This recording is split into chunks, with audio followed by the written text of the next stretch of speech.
Takže takúto mal Milan, náš kamarát, zondu F, oranžovú.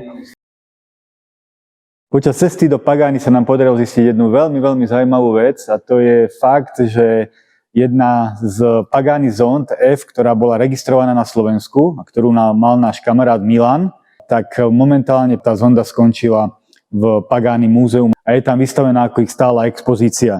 Takže oranžová zonda F s bystrickými značkami, ktorá dlhé roky jazdila po Slovensku, je momentálne súčasťou výstavy Múzeum Pagani.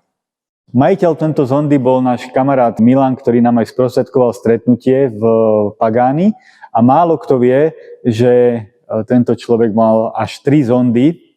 Vlastnil Pagani zondu Prototypo, jeden z prvých vyrobených exemplárov, bola celokarbónová a dokonca po bokoch mala veľký nápis Prototypo.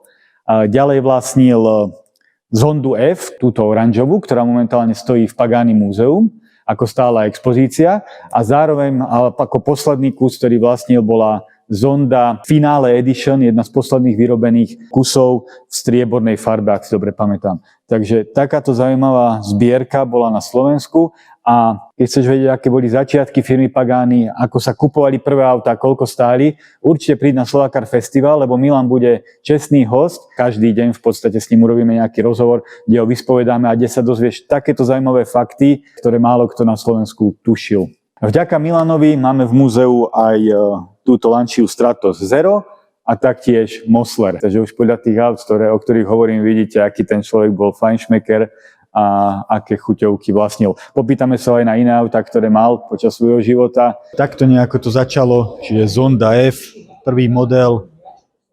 Toto je počiatok a korene firmy Pagani. Myslím, že 40 kusov zondy F bolo vyrobených.